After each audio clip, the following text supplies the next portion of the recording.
By 3 o'clock, the children had gone out into the heat, and the school stood open behind them, emptied of voices, not yet cleaned of them. Their shoes had left black half-moons on the waxed floors. Their lockers hung open with dumb mouths. Somebody had dropped a purple hair tie near the drinking fountain, and a broken pencil lay in the hall, as if some small violence had occurred there and been accepted by all parties. Mara Voss stood in room 214, with a roll of masking tape around her wrist and a cardboard box on the desk. The smell of old paper, dust, and sun-warmed plastic coming up from everything. Outside, Janesville was beginning its summer work. The grass along the school fence had gone white at the cut tips. The buses idled in the lot and breathed diesel, and the last children climbed aboard, carrying backpacks gone shapeless from the year. A boy slapped the side of the bus and ran laughing from a girl trying to hit him with a folder. Someone shouted, "Miss Voss!" She turned to the window and lifted her hand. But the child had already vanished into the bright noise of release. Then the buses pulled away. The room became very still. She had taught 7th grade language arts and social studies for 11 years. The final grades were submitted. The final emails were answered, or nearly. The final discipline form had been filed in the district system. 3 boxes checked. 1 comment field left blank. She had survived another year. That was the phrase. People said it with cupcakes in the lounge and paper plates bending under strawberries and Costco cookies. We survived. Someone had left a plastic fork in the frosting. On her desk lay the remains. Dead expo markers. A lanyard gone gray at the edges. 3 thank you cards, 1 unsigned. A bottle of ibuprofen. A stack of student drawings she had not known how to refuse. A ceramic mug with a cartoon owl on it that said, "Who's ready to learn?" And inside it, the black ring of coffee from the morning the heat failed. A half-dead pothos in a plastic pot. 2 novels with the covers taped back on, and 1 book without a cover at all. She packed them and unpacked them and packed them again. The hallway lights clicked off by zones. A custodian rolled a barrel down the corridor, and the wheels made a hollow temple sound in the emptied school. Mara took the thank you cards and placed them on top of the markers, then moved them under the plant so they would not bend. She opened the top card. "Dear Miss Voss, thank you for not yelling when I cried." She closed the box. In the office, the secretary had already taken down the paper garland from the counter. The principal stood near the copier, with his shirt sleeves rolled up and a phone against his ear. He gave Mara a tired thumbs up as she passed. On the wall behind him was a poster. 3 smiling children. The words, "Every student, every day." The top corner had curled loose. It lifted and settled in the air from the vent. "Mara, you heading out?" "Yes." "You made it." "Yes. Try not to think about this place for a while." She smiled. Her hands stayed still at her sides. "I'll try." He returned to the call. Budget, staffing, coverage. She crossed to the checkout desk. The sheet was already on the counter. Form 34J, dated and stamped. In the name column, her name was already written. The letters leaned the way hers leaned. The V dipped too low. She looked at it. The phone rang behind the counter. The secretary turned toward it, leaving the pen beside the sheet. Mara signed the empty box beside her name. She turned in the room key she would be given again in August, kept the building badge. The secretary pushed a bowl of leftover mints toward her. "Take some." Mara took 2 from the rim of the bowl. Peppermints, red wrappers. She put them in her pocket with the receipt and the old lint already there. At the door, she felt both wrappers against her thigh. Outside, the heat struck her in the face. The heat rose from the asphalt, from the hoods of cars, from the brick of the building, from the dumpsters, from the low places where rainwater had stood and turned green. The sky was pale and enormous. Clouds over the west had dark bellies, thunderheads assembling beyond the river. She walked to her car. Her Corolla waited in the far corner under a locust tree that had dropped yellow pollen over the windshield. The car was 10 years old. Cracked bumper, a passenger window that sometimes went down and then reconsidered its life before coming back up. She put the box on the seat and leaned in. The trapped heat of the car came out around her, full of vinyl and old coffee and sunscreen and the faint medicinal smell of school. She sat behind the wheel with the door open. For a while she did nothing. The school stood behind her in its red brick silence. The flag moved a little. A plastic grocery bag crawled along the curb and caught on a storm drain. It lifted and flattened and lifted again against the grate. Her phone buzzed. Email from the district. Summer Learning Opportunity Reminder. She turned the phone face down. Then she drove. The streets around the school were busy with the first hour of summer. Children moved in clusters along the sidewalks. A boy rode a bike with no hands. A girl in glitter sandals dragged a backpack by one strap. It bumped behind her on the sidewalk. Mara drove past them, past the gas station, past the church sign that said, "God does not take vacations," past the vape place, past the empty storefront where a tutoring centre had been, the old vinyl letters still ghosted on the glass. At a red light, she saw herself in the window of a closed bank branch. A woman in a blue cotton dress, hair pinned badly, one hand at the wheel, the other resting near a cardboard box full of dead markers and children's handwriting. The light changed. She crossed the river, and for one moment the water opened beneath her, and light broke on it in scales. North of town, the houses sat farther apart, and the ditches widened, and the city thinned behind her. Corn stood in early green rows, shin-high and wet at the roots, and beyond it, fields rolled toward tree lines darkened by the coming storm. In the ditches, cattails leaned, and milkweed opened its dull fists. Red-winged blackbirds clung to fence wire and flared their shoulders when the cars passed. The air through the vents was weak and smelled faintly of damp cloth. She had eaten half a granola bar at 11, 3 strawberries because the math teacher had watched her take them. Coffee sat sour in her stomach.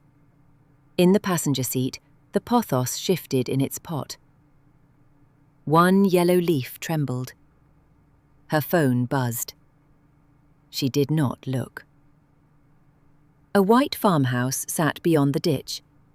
In the side yard, a dog stood on a trampoline. She almost took a picture of it for Jenny, who still sent her animal pictures from Madison. Her thumb opened the camera. Then she closed it. She remembered being 22, driving into her first school parking lot with a tote full of used novels. The tote had split at one handle before noon. She had carried it anyway, one arm under the bottom, smiling at every child who looked lost. 3 of those books were in the box beside her. Others were still on the shelves in room 214. Then the road bent north. Beyond the next bend, a dark SUV sat on the shoulder with its hood up. Mara slowed. A man stood beside it in shirt sleeves and dress pants. His shirt was wet at the collar. His watch had stopped glowing. His shoes were too good for the shoulder gravel. He had taken off his jacket and folded it over one arm.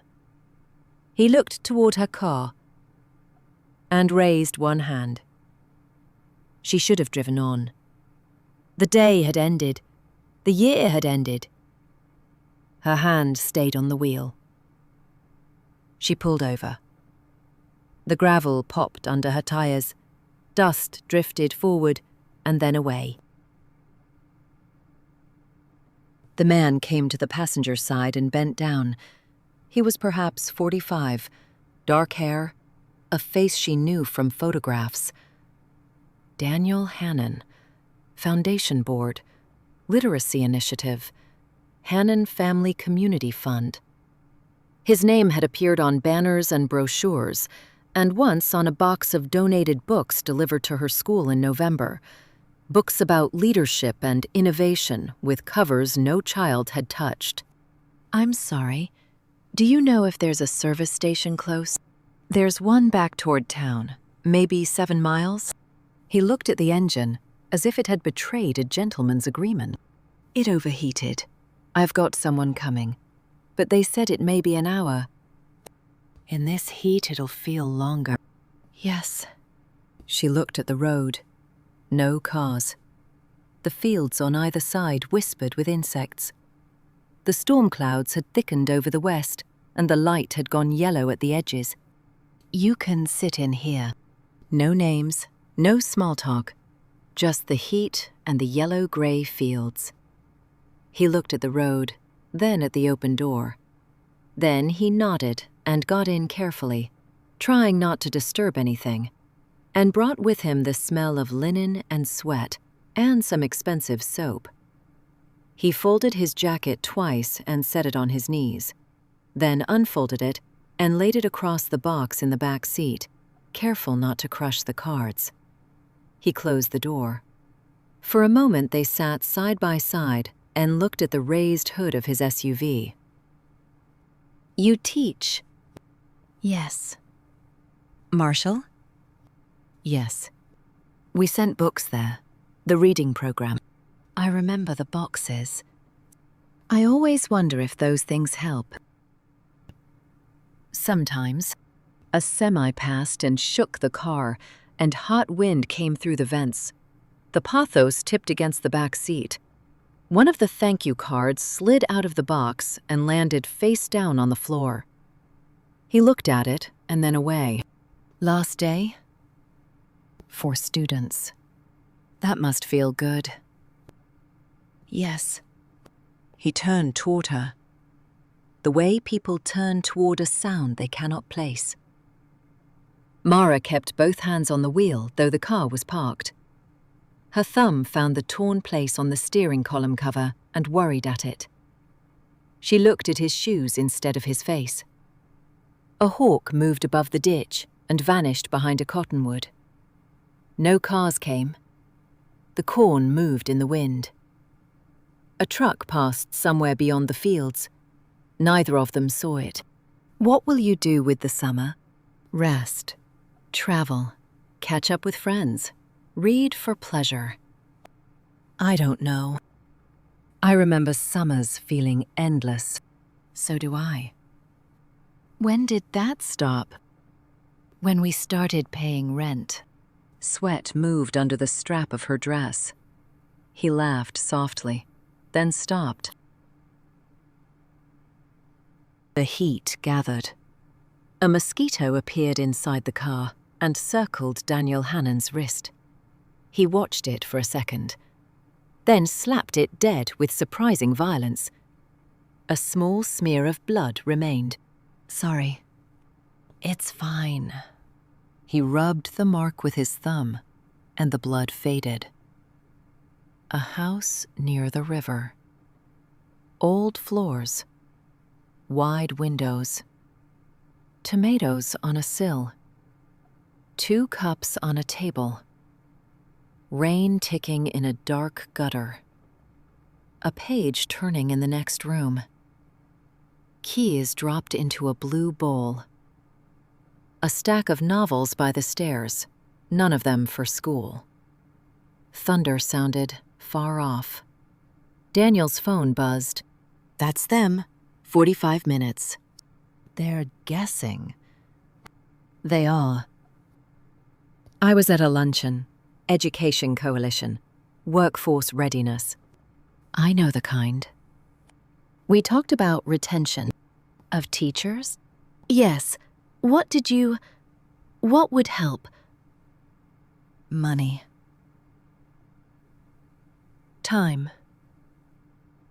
And someone to cover lunch. His eyes moved from the card on the floor to her hands on the wheel. My mother taught. She liked it? Yes. No, I think she said she did. The rain began in earnest, sudden and vertical, striking the roof of the car with a sound like thrown gravel. Daniel stepped out to close the hood. He ran back and got in, soaked at the shoulders. Water darkened his shirt. His hair fell across his forehead. Sorry. You apologize a lot. I probably have a lot to apologize for. She looked at him. He did not smile. The rain cooled the car by degrees. It washed the pollen down the windshield in yellow threads. It darkened the road and the fields and beat the dust flat. The corn shivered. The ditch water jumped. The tow truck arrived, amber lights turning in the rain. The driver stepped out in a brewer's cap and no raincoat and called Daniel Bud, as if naming him back into ordinary life. Chains came out. The SUV was made ready. The rain slowed to a mist. Daniel stood at Mara's window before leaving. Can I send something to your school? For next year? Send food. And shoes. No logos? No logos. Thank you, Mara. Her hand stayed on the wheel. He went back to the tow truck. It turned around slowly and carried him and his dead machine toward town. The amber lights diminished through the mist. The county road swallowed them. The road shone under the clearing sky. Water stood in the ruts and ditches and reflected the new light. The storm moved east in blue heaps. Behind it, the sun came out, low and fierce, and made the wet fields blaze. The corn, the fence wire, the mailboxes, the sagging barns, everything lit. Then the light passed. At a 4-way stop, no one came from any direction. She waited anyway. At 22, a cheap apartment. Milk crates for shelves. Novels stacked by the mattress. Then October in room 214. Paper bats on the wall. Children bent over their notebooks, making sentences with their tongues between their teeth. Daniel Hannon's wrist. The mosquito blood fading under his thumb. She reached into her pocket. One red wrapper. Then another. The 2 she had taken. Then a third. Across town, the school stood empty. She went on. Inside, the apartment was hot. The window unit coughed damp air into the room. The refrigerator hummed. The sink ticked. A fly moved against the kitchen window. Back and forth. The same short distance. She set the box on the table. Couch, lamp, books, 1 mug, shoes by the door, mail on the counter. She took the pothos from the box and put it in the sink, and ran water into the dry soil until it pooled and sank and pooled again. One yellow leaf came loose and fell into the basin. She ate crackers standing at the counter. She drank lukewarm water from the tap. She opened the window, though the air outside was no cooler. The town smelled of rain on asphalt and cut grass, and somebody grilling meat in the courtyard. Her phone lit up on the table. Great year, team. Required August PD dates. Build a culture of joy. A text from Jenny waited below them. Mara did not open it. She turned the phone face down. She took the dead markers from the box and tested each one on the back of an envelope. Blue was dead. Black was dead. Red was dead. Green left a faint line. She kept the green. Mara took out a notebook and opened it to a clean page. She wrote one sentence at the top. Things to do before August. She looked down at the page. Below it, green ink had dried into another line. The loops almost matched. Room 214. Return key. Water plants. Desks. She capped the marker.